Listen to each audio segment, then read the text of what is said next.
Senhores, a aula de hoje é uma aula mais introdutória, né? Nossa primeira aula de via Meet, né? Estava bastante tempo pensando nisso, né? Que a gente ia fazer uma aula via Meet, e aí eu resolvi não entrar propriamente no currículo ainda, porque eu quero fazer algumas medições com vocês, discutir um pouco com vocês. Então, essa aula é uma aula aberta, tá? Vocês fiquem à vontade para falar também, para participar, para colocar questões. Espero que seja uma aula participativa e ao estilo podcast. É como é a aula na sala de aula, né? Então, a ideia é mais ou menos essa. E aí eu quero fazer algumas observações aqui com vocês com relação à sociologia, e aí eu já falei com a Ari, né? Eu conversei com a Ari, eu vou invadir um pouco a filosofia também, vou falar um pouco de metodologia. Para começar, eu quero saber se vocês têm alguma dúvida com relação a algum conteúdo que a gente tratou e que vocês gostariam sei lá, de conversar sobre ele ou de abordá-lo, porque eu li os formulários, eu tratei algumas questões, eu fiz algumas anotações aqui com relação ao que vocês fizeram, né? Então tem algumas, para falar na linguagem técnica, tem algumas habilidades e competências que devem ser tratadas. E aí eu queria saber se vocês têm alguma dúvida. Podem falar no microfone aí também, fiquem à vontade. Alguém tem alguma dúvida? Não? Então tá, vamos lá. Primeira coisa que eu gostaria de falar com vocês é com relação à perspectiva da sociologia em si. E eu queria ver se vocês têm claro na cabeça de vocês o que é a sociologia e como a gente trata ela, né? Eu mandei alguns formulários para vocês com essa finalidade, né? De apresentar uma perspectiva sociológica, mas é muito difícil pensar a sociologia quando você não tem uma formação sociológica. Né? Fica parecido um pouco com a filosofia, um pouco com a história, né? Alguém consegue dizer aí, dos que estão presentes, qual é a diferença entre a sociologia e a filosofia, em poucas palavras? Alguém se arrisca a dizer? Não me deixem falando sozinho, por favor. Letícia? Posso falar? Pode. Pelo que eu lembro, tipo, o início da filosofia, não da sociologia, o início da filosofia se deu, acho que na época dos gregos, eu me arrisco a dizer que, tipo, eles tinham aquele lance lá do discurso religioso e tal, que falava, não, por que o céu é azul? Não, porque Deus quis, não sei o quê. Aí, com o tempo, a galera começou a ficar, como é que se diz? Eles achavam que, tipo, esse tipo de explicação era muito escasso e eles queriam ter, tipo, uma explicação incontestável do porquê das coisas. Aí meio que esse foi o início da filosofia. Devido a outros fatores da Grécia e tal, que eles tinham aqueles lugares para discutir política, eles tipo, tinham, qual é o nome? Eles tinham acesso a outras culturas, eles viajavam bastante e tal, eles tinham acesso a outras culturas e, bom, esse foi o início da filosofia. O início da sociologia dá depois da Revolução Industrial, né, e depois da Revolução Francesa, porque a galera começou a ir para a cidade, começou a juntar muita gente, eu não sei explicar, mas isso gera conflitos e tal, e eu não lembro quem, eu acho que foi, não lembro, não arrisco dizer quem, mas um sociólogo, como é que fala? Calma aí. Ele achou que seria interessante tentar... Eu não sei explicar. Mas está indo muito bem. Inclusive, você foi muito bem com relação à filosofia. A filosofia tem esse nascimento na Grécia mesmo, e a sociologia nasce realmente dentro desse processo, pós-Revolução Francesa, ali meados da Revolução Industrial, você está tendo uma tensão muito grande com as relações de trabalho, né? Não se sabe muito bem o que o empregador pode ou não pode fazer, qual é o papel do trabalhador. E aí você tem alguns nomes que surgem, como, por exemplo, o Auguste Comte, ou Augusto Comte, né, como a gente fala aqui, que vai começar a pensar essa realidade a partir de uma outra perspectiva. Todos os primeiros sociólogos, como a sociologia é uma disciplina relativamente nova, eles tinham formação ou econômica, que também é uma disciplina nova, ou filosófica, né? Então, os pais da sociologia, digamos assim, eles são também filósofos, né? Então, você vai ter um Durkheim da vida, um Weber, né? Então, esses autores, eles são filósofos também. Eles começaram a pensar a sociedade a partir de uma perspectiva científica, que era essa questão, né? O racionalismo havia ganhado muita força, sobretudo na França, E aí eles queriam analisar a sociedade de modo científico, como se analisa outras questões a partir da própria ciência, a biologia, enfim. E eles começaram a tentar, em alguma medida, encontrar um elemento ou os elementos metodológicos que dão à sociologia essa possibilidade de pensar a sociedade como uma ciência de fato. Então, a sua fala, Gabriel, foi muito boa, parabéns, tá? Então, um dos elementos que estão presentes na sociologia, e esse é um tema que vem sendo repetido aí, mas é importante que vocês o tenham, é a noção do estranhamento. Então, o que é a noção do estranhamento? A sociologia ela vai propor para vocês, né, um olhar de estranhamento. O que isso quer dizer? Quando você estiver diante de uma coisa, quando você estiver diante de uma realidade, diante de um processo, e esse processo, por algum motivo, for construído socialmente, é interessante que você o observe e comece a tomar nesse processo quais são os elementos que o constituem. Eu não sei se vocês já viram, mas normalmente acontece, algumas perguntas são bastante incômodas. Então, quando você começa a fazer muito uma pergunta, ou perguntas para as pessoas que estão do lado, ou para as pessoas que têm algum tipo de cargo, enfim, as pessoas começam a se irritar. Por que elas se irritam? Porque a pergunta as obriga a pensar.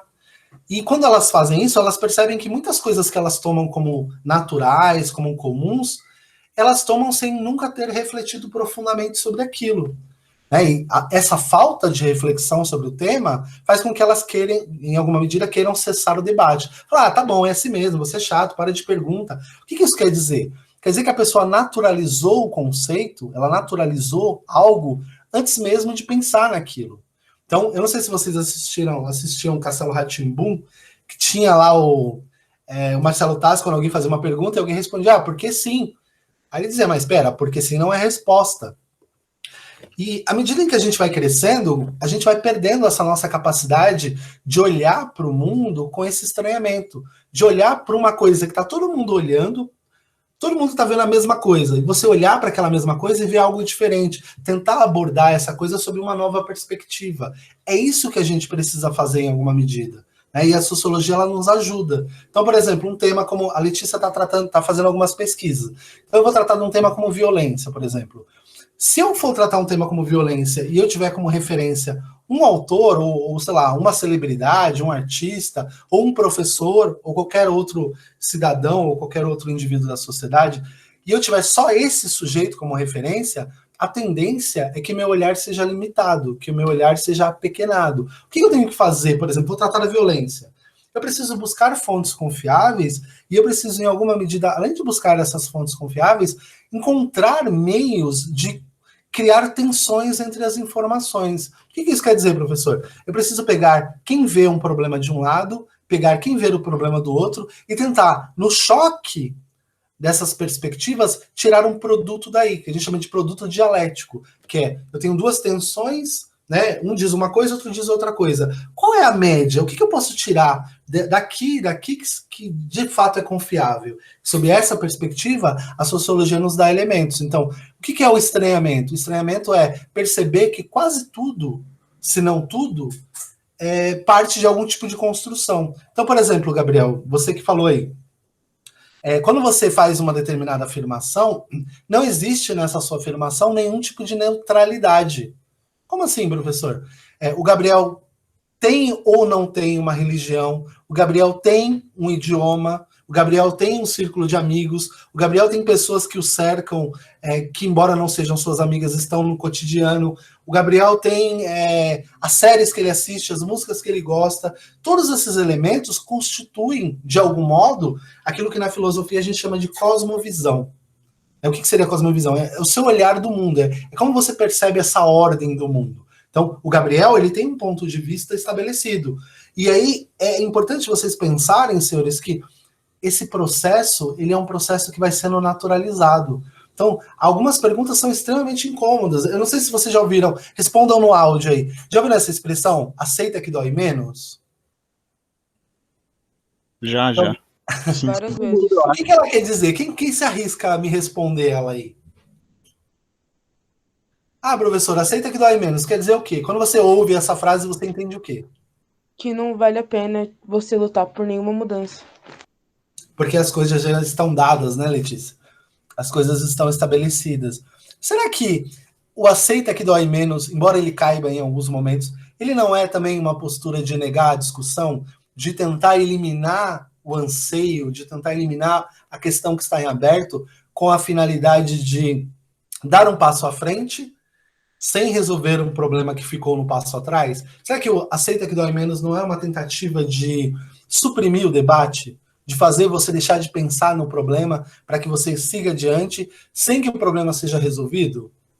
Tem um pensador chamado Cícero, um pensador da filosofia, que ele manda uma carta para um grande imperador romano. Tá? Diz-se que foi para Nero. Né? Diz-se que foi para Nero. E aí essa frase, ela fica entre Sêneca e Cícero. Alguns historiadores dizem que ela é de Sêneca, outros dizem que ela é de Cícero. Mas ele diz assim, não adianta viajar para fugir do problema, porque o problema é a primeira coisa que entra na mala. Então, quando você tenta sair, escapar do problema, a primeira coisa, quando você chegar ao seu destino, que estará dentro da sua mala, não é a sua roupa, é o seu problema. Isso quer dizer o seguinte, não adianta tentar seguir em frente sem resolver os problemas pendentes. Então, por exemplo, o aceita que dói menos é uma tentativa de suprimir o debate, é claro. Né? Eu sei o contexto no qual ele acontece, e em alguns casos a gente precisa mesmo, porque são casos irremediáveis. Né? Tem coisas que não dá para solucionar. Mas a gente não pode transformar isso numa máxima. Eu não sei se vocês estão entendendo o que eu quero dizer. Então, o que é estranhar? Estranhar é olhar para uma mesma coisa que todo mundo está vendo e tentar encontrar uma perspectiva diferente, tentar encontrar um olhar diferente, tentar encontrar uma outra solução. Tem uma pensadora chamada Hannah Arendt, que ela diz assim, as crises, elas são um momento muito importante na vida de todo cidadão e na vida de todas as sociedades. A gente está passando por uma crise agora, né? Uma crise sanitária. E ela diz assim, porque a crise é o momento em que você tem a oportunidade de repensar as suas práticas e as práticas das pessoas que te cercam. Então, a crise é uma possibilidade, diz a Arendt, de você ser autêntico, pelo menos uma vez. Por quê? Porque as respostas prontas, que ela vai chamar de preconceitos, eles não dão conta de responder às crises, principalmente as crises existenciais. A gente precisa, por conta própria, encontrar um meio de tentar resolver essa crise a partir dos nossos elementos. E para fazer isso, você precisa, em alguma medida, olhar para dentro de si mesmo e olhar para o mundo que te cerca. E ao fazer isso, você está produzindo esse estranhamento que a sociologia propõe, que é, por que é assim? E estranhar não é estranhar só o que é esquisito, é estranhar também o que é comum. Se não houver o olhar de estranhamento, essa percepção de estranhar o que de fato acontece, a tendência é que a gente seja levado, como o Zeca Pagodinho diria, né? Deixa a vida nos levar. E essa é uma percepção perigosa, porque você vai sendo levado pela correnteza sem ter resolvido os problemas que ficaram para trás, né? Isso é, a meu ver, é um grande problema. Então, a sociologia ela vai nos dar a condição de pensar os problemas sociais a partir das suas essências, de pensar os problemas sociais radicalmente. E o radicalmente aqui não é no sentido que a gente toma normalmente. O que é o radical? Normalmente a gente pensa no radical como alguém fanático e tal. Não, radicalmente é ir buscar nos radicais, na essência do problema, para tentar então solucionar. Então, por exemplo, estou tratando a violência. O que eu preciso saber sobre a violência para eu não naturalizar ou para eu não aceitar uma resposta dada de um determinado jornalista ou de um determinado pensador? Né? Essa questão ela é muito importante. Né? Então, eu estou pensando na violência. Quais são as perguntas que eu devo fazer? Sempre houve violência? Quais são as causas da violência? A violência é cometida só pelos indivíduos? A violência é cometida pelos grupos sociais? O Estado também é violento? A gente tem vários exemplos de estados violentos, né? A gente pode pensar na Alemanha nazista. Um Estado que sistematizou a violência contra um determinado espectro da sociedade. Então, percebam, a violência ela é algo muito complexo. E não dá para eu falar, as pessoas são violentas porque elas são violentas, ou sempre foi assim. Antes de fazer um juízo como esse, eu preciso refletir, pensar.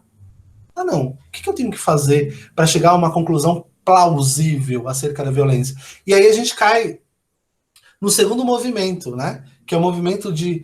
o primeiro é estranhar, o segundo é desnaturalizar. O que seria desnaturalizar? Perceber que todas as coisas que nos cercam elas estão construídas com intencionalidades. Então, tudo que está diante de mim tem uma determinada intenção. Então, quando eu assisto um comercial de TV, aquele comercial de TV tem uma intenção. A aula do professor tem uma intenção.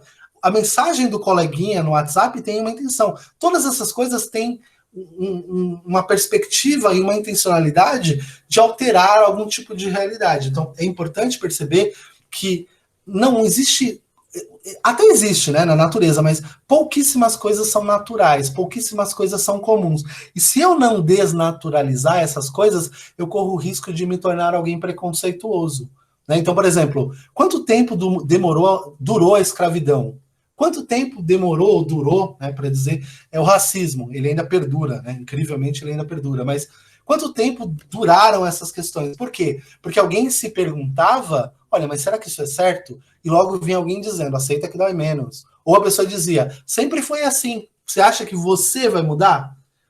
A gente está vivendo isso há 1000 anos, agora você, bonitão, vai mudar. Então, percebam, tem sempre um discurso tentando suprimir a crítica. E a crítica, ela não pode ser pensada, tomem bastante cuidado com esse elemento, a crítica ela não pode ser pensada como uma coisa negativa. Eu estava falando isso com os primeiros anos. Não existe, a crítica ela não tem um valor em si. O valor à crítica é atribuído de acordo com as intenções. Então, por exemplo, eu li lá o Dom Casmurro do Machado de Assis. Não entendi nada. Eu estou achando que o tema central do Dom Casmurro, porque eu li mal, é a traição da Capitu. Traiu ou não traiu? A gente vê muito isso no Facebook, né? Como se isso fosse central. Aí eu falo, poxa, mas eu não entendi, eu preciso entender. Aí eu vou ler uma crítica literária. O sujeito que está fazendo a crítica literária, ele nem está falando mal, nem está falando bem. Ele está apresentando os pontos de tensões na obra e os pontos de atenuações, os pontos de alívio. E aí você começa a entender, você fala, então era isso que o Bentinho estava dizendo, essa é a ideia do Machado, né? O narrador estava dizendo isso. Então percebam, senhores, isso é crítica. E não quer dizer que é uma coisa boa ou que é uma coisa ruim. Quer dizer que você está dissecando um determinado problema. Porque a gente naturalizou, via senso comum, um problema. A gente começou a achar que a crítica é uma coisa ruim. Aí ainda criaram, né, uma falácia, que tem a crítica positiva e a crítica negativa. Não tem muito isso de crítica negativa e positiva, porque vai depender da intenção. Não é um elemento dado, é um elemento construído. Né? E é importante a gente pensar sobre essa perspectiva. Tudo bem, senhores? Até aqui alguma dúvida? Sim ou não? Vocês estão aí ainda? Essa é uma outra pergunta importante. Tá tranquilo, professor. Tudo bem? Tá tranquilo até aqui? Sim, sim. Então, o que seria, entre aspas, estranhar? É tentar ver uma mesma coisa sobre um outro olhar. Sabe quando você chega num determinado lugar que aconteceu alguma coisa, que tá aquela multidão, todo mundo olhando e vendo uma mesma coisa? A ideia é que você dê uma volta e tente encontrar um outro elemento. É um elemento que não está dado ali. Uma coisa que está para além daquilo que os meus olhos podem ver. Né, como diz o Mano Brown. Então, assim, é muito importante ter essa perspectiva de que, primeiro, na sociologia eu preciso estranhar, segundo, eu preciso desnaturalizar. Pouquíssimas coisas são, de fato, naturais. Eu não posso tomar coisas que não são naturais como se fossem naturais. Né? O racismo é uma delas. Né? A gente fala, não, mas sempre foi assim. Olha o perigo, né? Eu só estou brincando. Olha o perigo dessas construções. Né? São construções que historicamente estão aí e a gente acaba tomando. A homofobia é a mesma coisa e outros temas a mesma coisa. A gente tem que tomar cuidado para que o senso comum não determine o modo como a gente vai pensar. Porque se isso acontece, a gente está perdido. Né? Porque a gente está sendo levado pela manada. Né? Tem uma frase de um pensador chamado Gilbert Keith Chesterton que eu acho maravilhosa, que ele diz assim, só uma coisa viva pode nadar contra a correnteza. Perceba a profundidade disso. As coisas mortas são levadas pela correnteza. Galho, folha, peixe morto. No Brasil, garrafa. Tudo que está morto, a correnteza leva. Mas se você quer nadar contra a correnteza, você precisa ter, e aí o Chesterton falando, uma alma viva. E ele está pensando alma aqui não no sentido religioso, ele está pensando alma no sentido de uma mente vivaz, uma mente capaz de, diante do caos, conseguir se colocar contra. E aí, senhores, mais uma questão que eu acho que é fundamental, se colocar contra não é ser do contra. Não sei se vocês conseguem perceber essa distinção. Porque tem gente que é do contra em tudo. Ah, eu não concordo. Mas por que você não concorda? Porque eu não concordo. Não é essa a ideia. A ideia é que, ao você se colocar contra algo, essa sua atitude seja fruto de uma reflexão profunda, não de um sentimento. Então você fala, olha, eu pensei, refleti, pesei os lados e eu discordo. Aí sim, né? Isso é uma opinião balizada. Né? Agora falar, eu não concordo porque eu não gosto. Esse tipo de coisa é muito estranho, né? Eu não sei se vocês assistiram Todo Mundo Odeia o Chris. Olha as referências do professor de sociologia. A Tônia, acho que é Tônia o nome dela, a irmã do Chris, ela não quer comer linguiça. E ela fala, eu não gosto. Só que ela nunca comeu. Aí até que um momento a mãe, Rochelle, né, que é uma pessoa bem tranquila, fala, você vai comer sim. E ela come e gosta. Então percebe, se ela tivesse comido e continuado não gostando, beleza. Ela de fato não gosta. Mas ela nunca tinha experimentado, ela tinha um juízo que é um preconceito. Ela nunca pesou o sabor da coisa antes de fazer um juízo. Isso é uma questão problemática também. Então, estou pensando sociologicamente, professor. O que eu tenho que fazer? Primeira coisa, estranhar. Por que isso está diante de mim e quais são as implicações disso? Segundo, isso é uma construção ou não? Eu posso desnaturalizar esse processo ou não? Se eu posso, como eu faço? Aí, senhores, é a segunda parte, né? Eu preciso começar a fazer perguntas, antes de fazer essas perguntas para as outras pessoas, para mim mesmo. Perguntar para mim, como eu vejo isso? Como eu reajo diante disso? E aí, a partir desse processo de perguntar-se como eu estaria diante do caos, como eu estou e quais são as relações que permeiam o meu modo de olhar, eu adquiro um modo sociológico de perceber. Então, a sociologia, ela vai pensar na construção social. Ela está pensando no indivíduo, é claro, mas ela está pensando também naquilo que molda o modo como o indivíduo pensa. E aí, é importante vocês entenderem que toda a sua reflexão, todo o seu pensamento, todas as suas reações são produto de uma reflexão que você faz. Essa reflexão ela pode ser uma reflexão profunda ou ela pode ser uma reflexão superficial. Mas todos nós somos atravessados por uma linguagem, por uma cultura, por valores religiosos ou não. E esse processo, ele nos define. Aí você vai dizer, professor, mas eu não tenho isso. É quase impossível não ter. Né? Porque se você está vivendo numa sociedade que estava antes de você nascer, essa sociedade determinou várias coisas em você, sobretudo a linguagem, é um dos primeiros pontos. Então, você é determinado por coisas que você não vê. Então, seus desejos, os seus anseios são também determinados por isso. Professor, tem como escapar? Não. Tem como você perceber que essas coisas te permeiam, que essas coisas te inspiram, que essas coisas, em alguma medida, te atravessam, mas não tem como escapar disso. Infelizmente ou felizmente, vocês nunca vão conseguir escapar, porque se tudo é uma construção, o modo como você vê as coisas também é uma construção. Tudo bem até aqui? Posso continuar? Sim, sim. Então, pensou sociologicamente, vou fazer uma breve revisão aqui. Pensou sociologicamente, eu preciso entender que tudo é uma construção, todas as coisas são construídas, sobretudo aquelas nas quais eu posso falar. Né? Tem um pensador chamado Wittgenstein que ele diz, se não pode ser dito, não pode ser pensado. Né? Mas tudo aquilo que pode ser pensado pode se transformar numa construção linguística. Então, eu posso falar sobre uma coisa que não existe, então eu posso pensar sobre ela também, né? Uma coisa imbrica na outra. Então, o primeiro passo é estranhar, o primeiro passo da sociologia, tá? É estranhar, o segundo passo é perceber e tentar desnaturalizar. Se todo mundo está dizendo que você tem que ficar com uma pulga atrás da orelha. Será que é mesmo? Será que essa resposta que estão dando é a resposta conclusiva?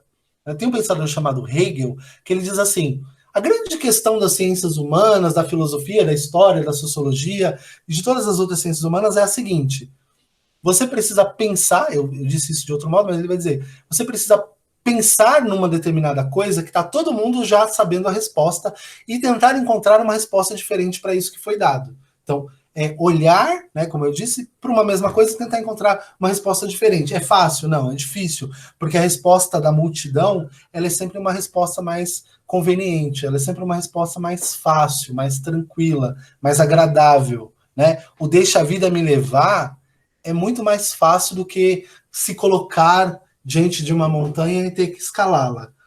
Então, essa era a ideia, senhores, da primeira parte da aula, que era fazer vocês pensarem que tudo é uma construção. Se não for tudo, a maioria das coisas são construções. Tudo aquilo que é pensado, falado, tudo aquilo que te dá algum tipo de sensação social, pode ser uma construção ideológica, cultural, linguística, mas é uma construção. Ou política também, né? Se a gente quiser fazer uma distinção. Outra coisa que é importante, vou repetir aqui, entender que crítica não é uma coisa ruim, né? Crítica é uma reflexão sobre. Eu vou me debruçar sobre determinada coisa para que eu possa ou não criticá-la. E nisso vocês vão ter que lutar contra o senso comum. Porque quando vocês disserem crítica, vocês vão acender a anteninha das pessoas que não têm aula de sociologia, por exemplo. Então elas vão ficar, fulano só sabe criticar, tem todo aquele, né, aquela reprodução do senso comum. Então tomem cuidado para não se tornarem também as pessoas chatas, né? Uma das posturas intelectuais do sociólogo, do filósofo, é a humildade. Então entenda que a pessoa que pensa diferente de você tem também as suas razões para fazê-lo. E ela o faz porque ela encontrou sentido naquelas razões que ela tem. Assim como você encontrou sentido na sua. É claro, a sua opinião pode ser superior à dela, ou a dela pode ser superior à sua. Mas naquele momento, aquela pessoa não sabe. Ela ainda não tem outros elementos para medir essa opinião, ou caso ela tenha, ela preferiu, né, em alguns momentos isso acontece, em alguns casos isso acontece, dar voz ao ego e deixar o ego se levar. Às vezes a pessoa toma uma atitude que depois ela percebe que está errado, mas ela prefere continuar indo até o fim do que voltar atrás e tentar, em alguma medida, se desculpar ou mudar a postura. Então, estranhar e desnaturalizar. E estranhar e desnaturalizar passa por uma percepção de que não existe neutralidade. Né? Tem um pessoal que coloca no Facebook lá, moleque neutro. Não tem moleque neutro. Se você tem um ponto de vista, seja ele qual for, então você tem uma parcialidade ali. Ah, professor, mas eu não tomo partido, eu não entro em discussão, eu não fico brigando com ninguém. Isso também é uma postura. Né? Não fazer nada é, de algum modo, fazer algo. Né? Quando, professor, mas eu não faço nada. Isso também é uma atitude. Né? É claro, é uma atitude negativa, não no sentido pejorativo, mas positivo é agir, negativo é deixar de agir. Então, em alguma medida, você está... Quando você não faz alguma coisa, você também está se colocando sociologicamente, tá? Claro que não se colocar, em muitos casos, pode ser omissão, displicência, ou às vezes não se colocar é sinal de inteligência. Então tá tendo um debate com um monte de gente escrota. Você vai entrar naquele debate e você não vai mudar nada, você não vai melhorar nada. Então é melhor não participar. Percebem? Então, tudo é fruto de um determinado juízo. Eu preciso pensar, eu preciso refletir antes de entrar numa determinada causa. E aí eu gostaria de falar com vocês um pouquinho sobre a construção do conhecimento. Me perdoem, porque eu estou enchendo a cara de chá com limão aqui, mas é porque eu estou perdendo a voz, tá? Então, assim, uma das coisas que é importante que vocês tenham em consideração é que vocês são produtores de conhecimento, tá? Então, fiquem atentos que quando você chega no terceiro ano, sobretudo no terceiro ano, tem um peso, né, sobre o terceiro ano, vocês passaram a vida inteira coletando informações, né, aprendendo, adequando a mente aos objetos pensados. Já no terceiro ano, começa a ser exigido de vocês uma perspectiva um pouco diferente. Qual que é essa perspectiva? A gente chama de perspectiva epistemológica. Isso quer dizer o quê, professor? Que palavra insana é essa? É uma palavra da filosofia, tá? O Ari me deixou falar aqui com vocês, que é basicamente a teoria do conhecimento. Então, quando vocês aprendem algo, agora estando no terceiro ano, vocês vão terminar a escola agora e vão seguir adiante. Né? Vão fazer faculdade, espero que todos, mas, né? Vão cursos técnicos, enfim, independentemente do caminho que vocês sigam.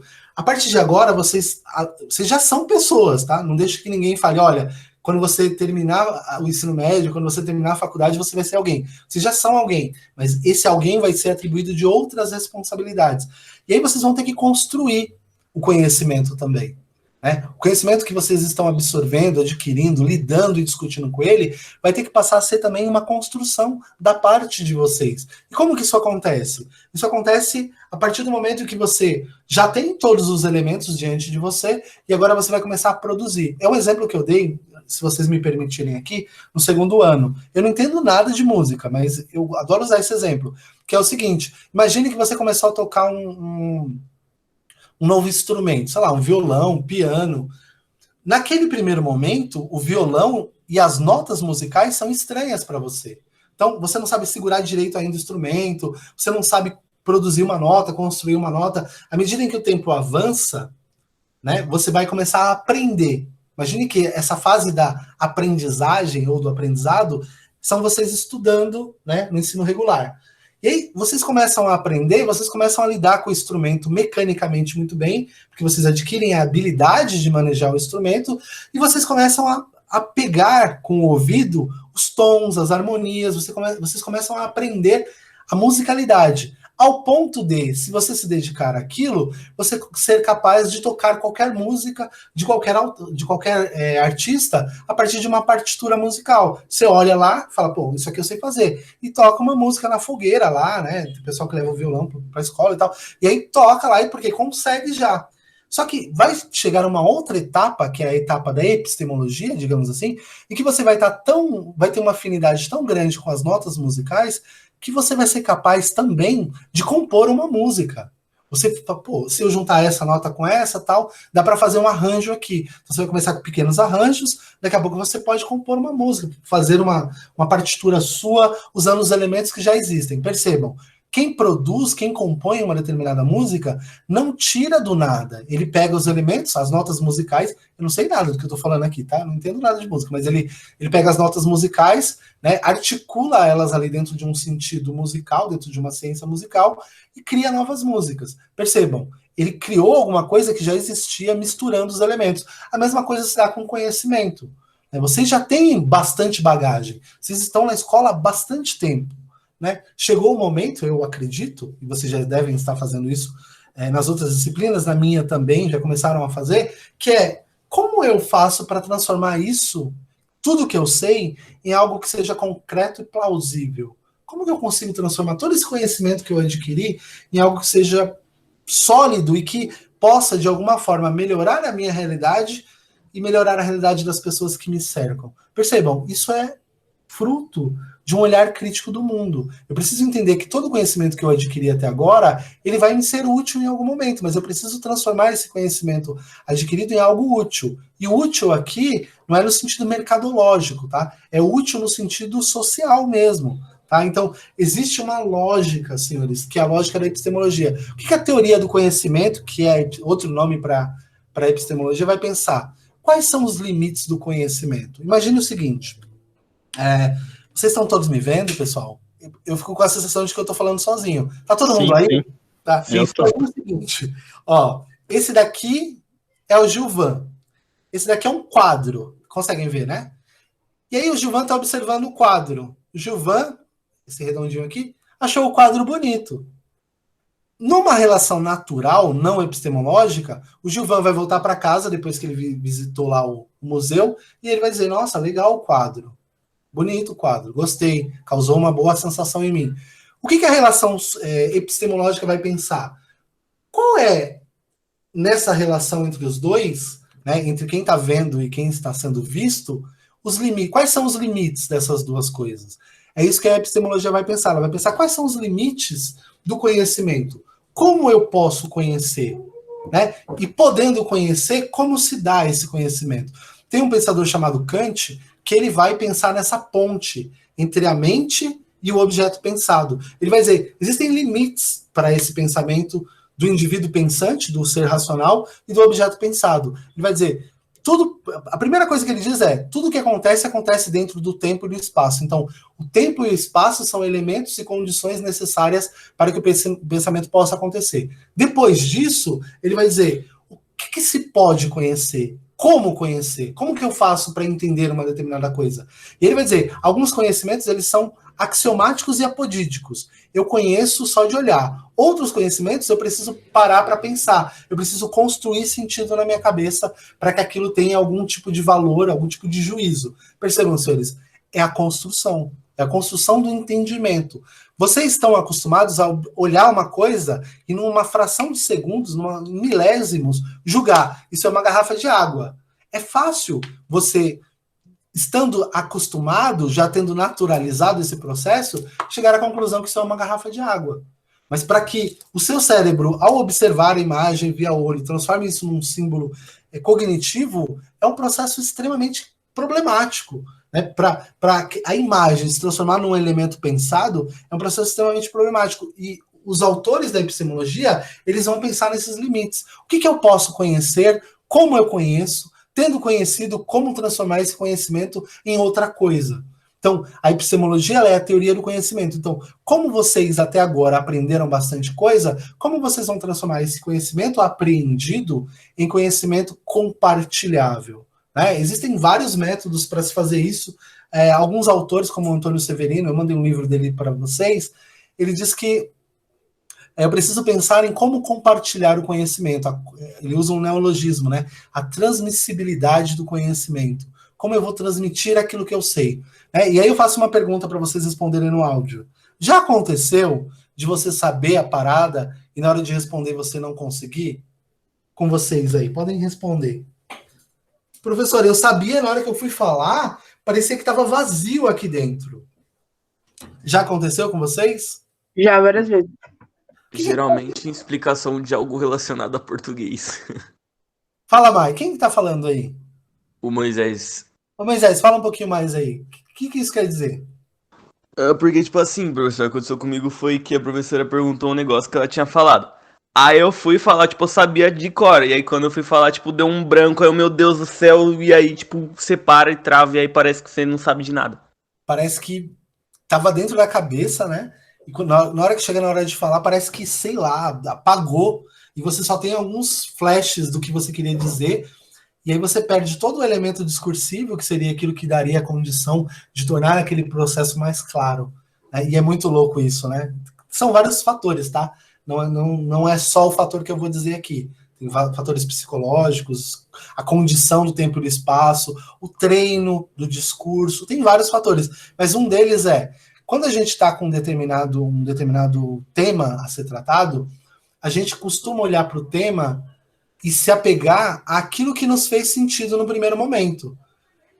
E aí a gente acaba se desarmando de outras possibilidades e de outros exemplos. Então, o que eu tenho que fazer? Sei lá, eu estou estudando...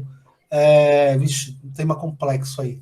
Eu estou estudando as relações sociais na periferia do estado de São Paulo, as relações de... sei lá, as relações de comércio, né? Não vamos polemizar aqui. E aí, eu sei muita coisa, porque eu tenho uma bagagem de conhecimento, eu fiz uma pesquisa top. Na hora que eu vou falar, parece que eu nunca li nada. Isso acontece por quê? Porque enquanto eu estou lidando com o conhecimento, eu não me dispus, por não estar acostumado a fazê-lo, a criar elementos simbólicos que dão conta desses elementos. Ou seja, criar exemplos dentro da minha cabeça que, caso falhe uma coisa, eu posso usar outra. Isso é um processo da epistemologia também. É tentar olhar o mesmo tema sob várias perspectivas, porque se me faltar uma parte aqui... Quer falar, Letícia? Pode falar. Não, liguei sem querer. Parabéns, Letícia.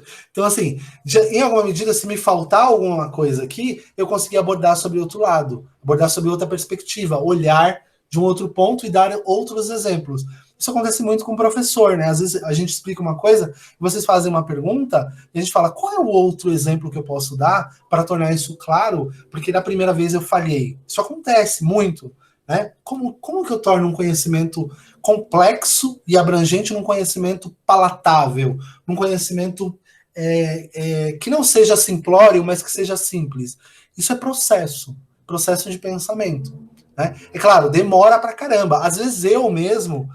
dependendo do tema, eu tô com os elementos dados ali, mas eu tenho todos eles, mas na hora que vocês me perguntam, eu não consigo selecionar nessa faixa de importância, qual seria o exemplo que melhor atende aquilo. Então, é sempre um processo. E para vocês não se perderem, vocês precisam fazer, vocês precisam praticar. É uma coisa que é muito importante vocês fazerem. Eu acho que alguns de vocês, olhando para a cara de vocês aqui, eu estou vendo que alguns de vocês já devem fazer, mas que é falar sozinho.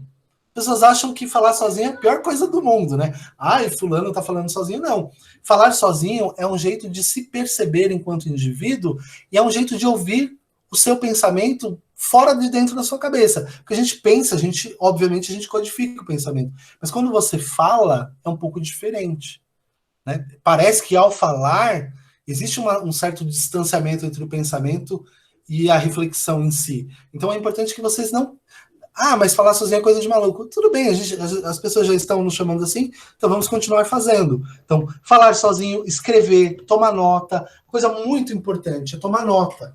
Né? Pega o seu celular, o seu bloquinho de notas e faz anotações. Né? Não precisa ser na hora ali, para não, sei lá, às vezes você ficar um pouco constrangido, mas é muito importante que vocês tomem nota.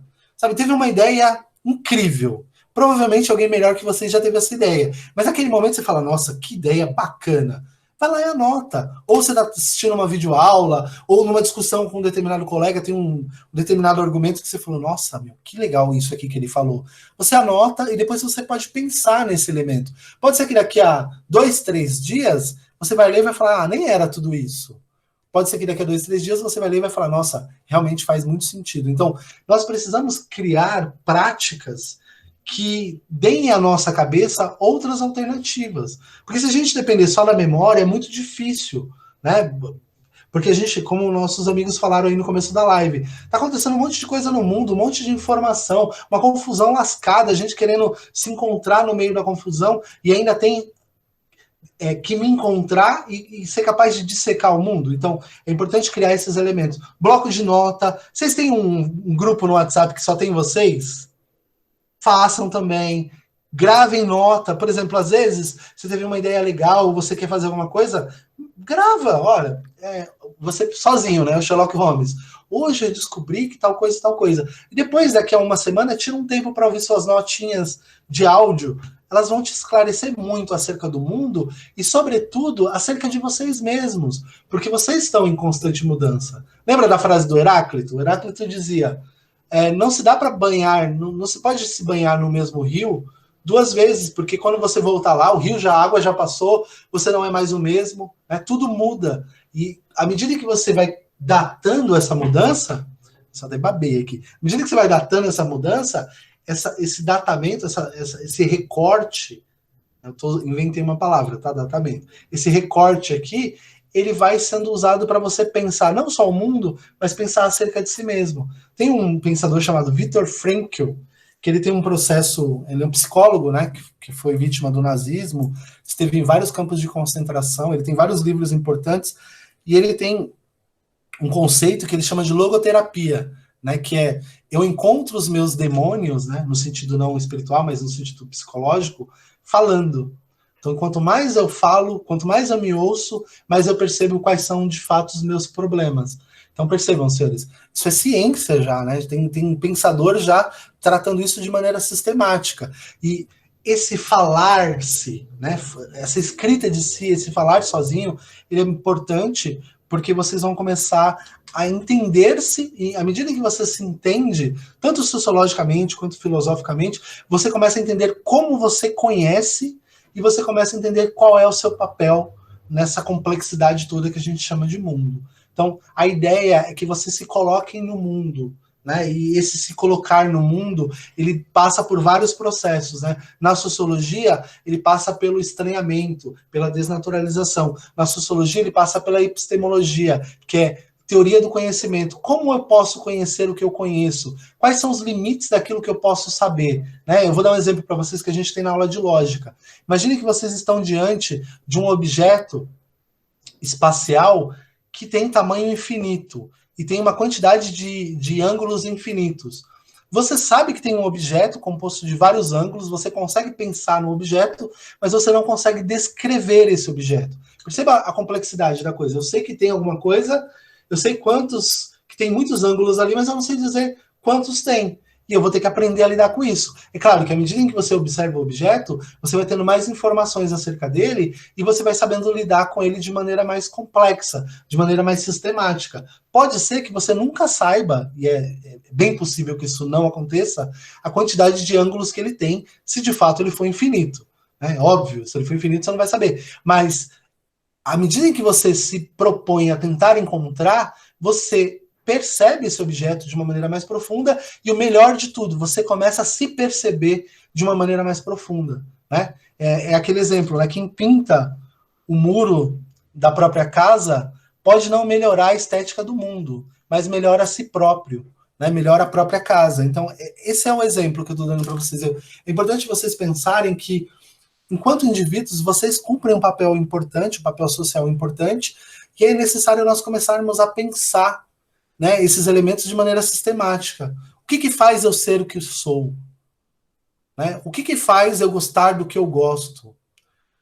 Qual é o meu critério na escolha dos meus amigos? Por que eu gosto mais de matemática do que de português? Por que eu gosto mais de filosofia do que de sociologia? Por que eu não gosto de anime? Por que eu gosto de anime? Por que as coisas que chegam até mim me ferem? Por que outras coisas me alegram? Essa percepção de si que começa na filosofia, né? Conhece-te a ti mesmo. Porque a partir do momento que você conhecer-se, que você conhecer a si mesmo, você vai ter muito maiores condições, né, de conhecer o mundo inteiro. Espero que os senhores tenham entendido o que eu quis dizer. Vou abrir para perguntas, se vocês tiverem alguma pergunta, porque o tempo está se indo ali. E acho que eu falei muito rápido também, me perdoem, porque eu acho que eu tinha bastante coisa para falar, mas a ideia central da aula era que vocês pensem que vocês também são produtores de conhecimento. Não é só professor que produz conhecimento, aluno também produz conhecimento, e ouso dizer, conhecimento com muita qualidade. Vocês produzem muitas coisas muito boas. Às vezes, talvez, o que falta é vocês darem andamento para essas coisas que vocês produzem. É importante ter uma atitude crítica com relação ao mundo, mas ser crítico não é ser chato. A primeira crítica que nós devemos fazer é a autocrítica, né? E essa autocrítica ela é meio dolorida, mas ela é importante. A palavra crítica não é uma coisa negativa, nem positiva, né? Depende do valor que é atribuído a ela, e é necessário, sobretudo, voltando à primeira parte da aula, estranhar e desnaturalizar o mundo, porque se nós não fizermos isso, nós seremos levados pela correnteza, e como disse o nosso amigo Chesterton, somente uma coisa viva pode contrariar a correnteza e nadar contra ela. Espero que as mentes de vocês estejam todas vivas e vivazes, e que vocês consigam nadar contra essa correnteza. Tudo bem, senhores? Se tiver alguma questão ou alguma dúvida, façam agora, né? Podem fazer, ou a gente vai dando andamento para o encerramento. Peço que todo mundo coloque o nome e o número aí, quem não colocou no chat, por favor. Não são muitos, mas eu estou muito preocupado com a qualidade, pouco com a quantidade. Alguma questão, alguma pergunta a se fazer? Fiquem à vontade.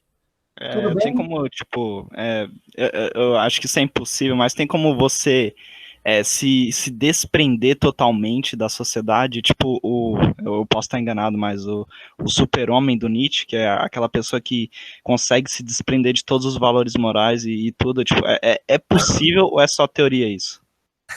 Ótima pergunta, Gabriel. Ele vai dizer que é necessário transvalorar, né? Que é romper com os valores que estão diante de mim, né? E eu acho, Gabriel, que uma palavra melhor, que o próprio Nietzsche usa para o super-homem, embora eu acho que o super-homem também cumpre um papel importante, né? Que é o Umbermeck, que é o para além do homem, né? E algumas traduções chamam isso de ir para além do homem, né? Que é o sujeito. O Nietzsche tem uma frase que é interessante, que ele diz assim: alguns homens nascem póstumos. Isso quer dizer o seguinte, que alguns homens eles só serão entendidos num outro tempo, porque as pessoas que estão ali, né, olha nós falando do Nietzsche aqui, né? Porque as pessoas que estão ali não são capazes de compreender por que o sujeito faz o que faz. Isso é bastante importante, né? É claro, o super-homem do Nietzsche, ou o além do homem, ele é problemático por causa da construção social. Em alguma medida, né, isso vai requerer de você, nas palavras do Nietzsche, muita vontade de potência.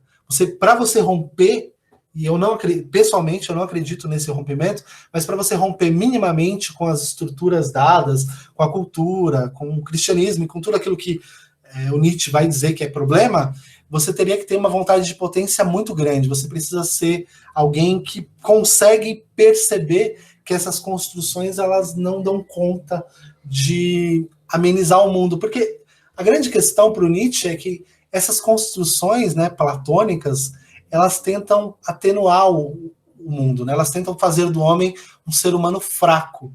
E o Nietzsche está pensando na força, na originalidade, na autenticidade. Então, o para além do homem, ou o super-homem nietzschiano, eu acho que é uma possibilidade de romper em alguma medida. Mas eu acho, Gabriel, que essa ruptura total ela não acontece. Por questões culturais mesmo, por questões de necessidade. A não ser que você se torne um ermitão, né? Você vai viver fora da realidade aqui, mas mesmo assim você ainda vai estar atravessado por certos valores, né? Valores que te, entre aspas, coadunam. Eu acho, Gabriel, você está me ouvindo ainda? Eu acho bem interessante para pensar o Nietzsche, você pensar, por exemplo, tem um livro chamado Crime e Castigo, de um pensador contemporâneo do Nietzsche, chamado Dostoiévski. Crime e Castigo é um clássico russo, né? A literatura russa, ela é niilista, ela é pesada, E lá tem um personagem chamado Raskolnikov. E o Raskolnikov, na minha leitura, ele é o Superman do Nietzsche, ele é além do homem do Nietzsche, que é um sujeito que não está muito se importando com as convenções sociais. Ele está pensando em se tornar quem ele é. É uma frase que o Nietzsche usa, né? Torna-te quem tu é. Quem tu és. E o Raskolnikov, ele está tentando, dentro desse processo, se transformar nesse super-homem nietzschiano. Ele falha porque a sociedade impõe para ele uma coisa que o Nietzsche vai dizer que é problemático, que é a culpa. Então ele consegue romper com outros valores, mas ele não consegue romper com a culpa. Ele comete um crime, né? O professor dando spoiler, o professor indica o livro, depois o professor vai lá e dá spoiler. Né? Ele comete um crime, e ele se sente culpado porque uma pessoa inocente foi aviltada no processo.